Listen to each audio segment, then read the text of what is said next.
I'd like to get your story just a little bit. You had said that Yeah. you affirmed Calvinism. You're a D.A. Carson fan. You affirmed Calvinism. Tell us a little bit about that. Why you were a Calvinist and what kind of led you out. Give us a little Sure. synopsis of your life. Yeah. Yeah. So I became a Christian in my late teens. I was actually just about 18 years old.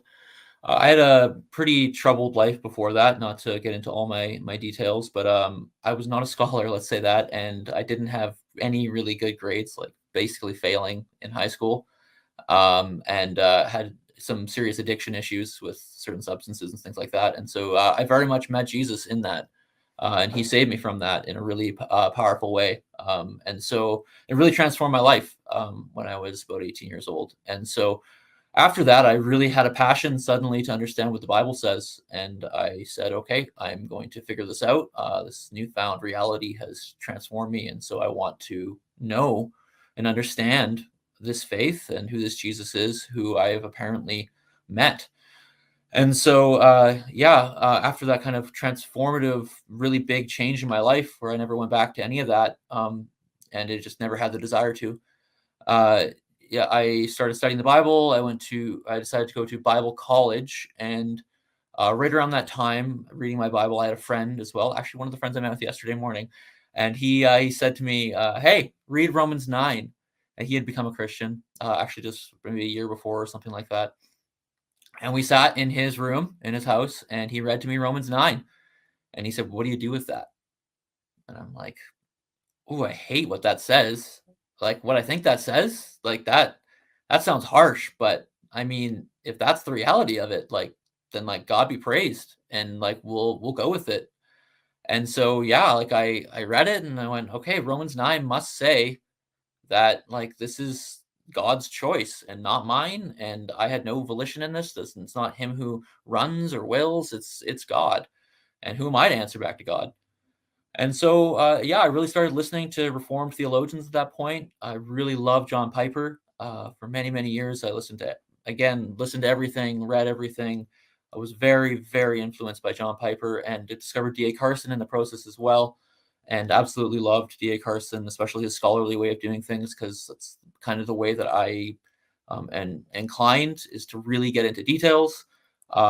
Who knows? I don't know why my brain is like this, but it's just like I just hyper fixate on things, and perhaps it's Mm-hmm. like ADHD or something. I don't know. My wife jokes about that, but yeah, I just really focused in on Reformed theology and understanding the text from that perspective, because that's what the text seemed to say to me, especially in texts like John 6, in Romans 9, Ephesians 1, other texts as well.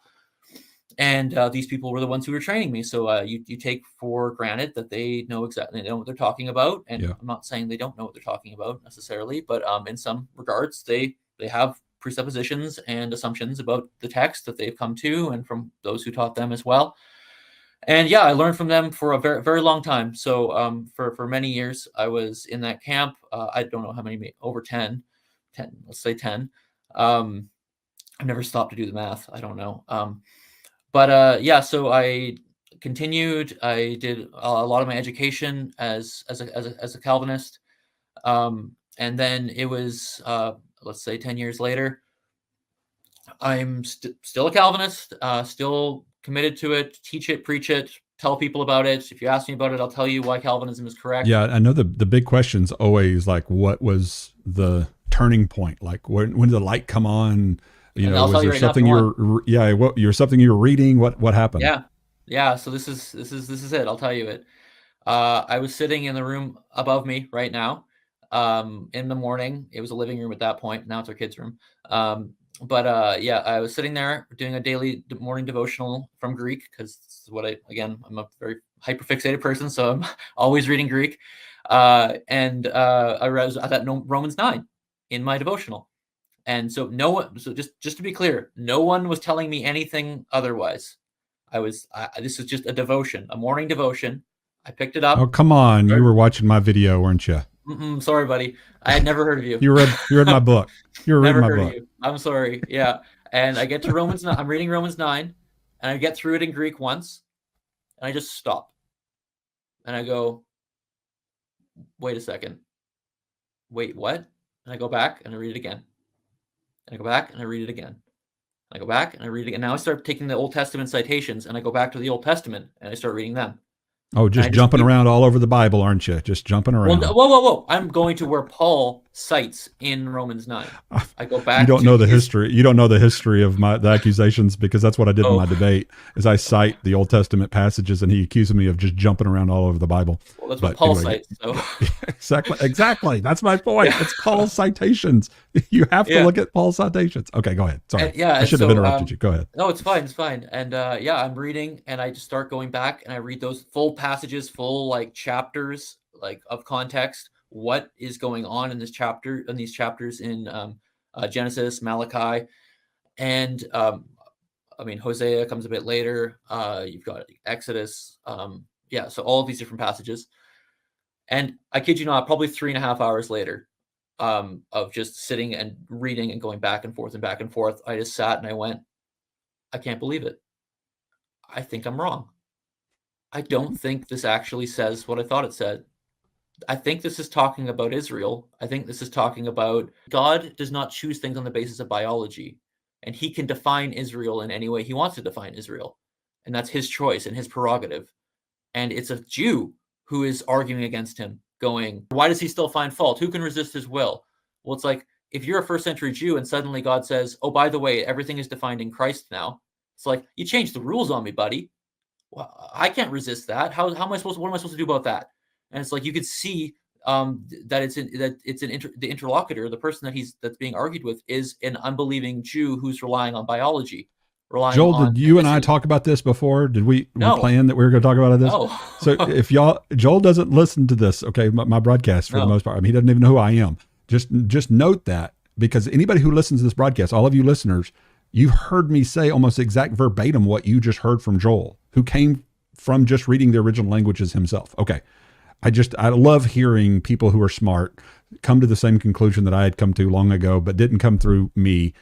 So it's just that verification of, yes, we're going the same direction. So keep going. I love it. I love hearing it. Well, I mean, that's just that was like the turning point, because Romans 9 got me in, and then suddenly I'm going, oh no, like, oh, if What Romans do I 9 do doesn't now? say this, like, oh no, Where's I my need to figure. defense?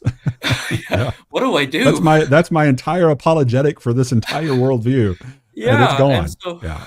I mean, I had other texts like Ephesians 1, John 6, and I mean, there's lots of other passages you can go to as well, and little things, but it's just slowly I started to think about it and go through it. And like I said at the beginning, I think I saw maybe one of your videos or something in 20, maybe like in the I don't know, 2016, 17, 18, I don't know when. Like I have encountered you in the past, but it's not like you've taught me all these things or anything like Yeah. that. Yeah. Right. I never Romans 9. So I just want to be clear on that. I've heard of you, but I don't follow you in that sense. Yeah, and so it was really just a slow process at that point, going, okay, let's reread, let's ask questions, let's be as scholarly as we can. And honestly, this is the hard part.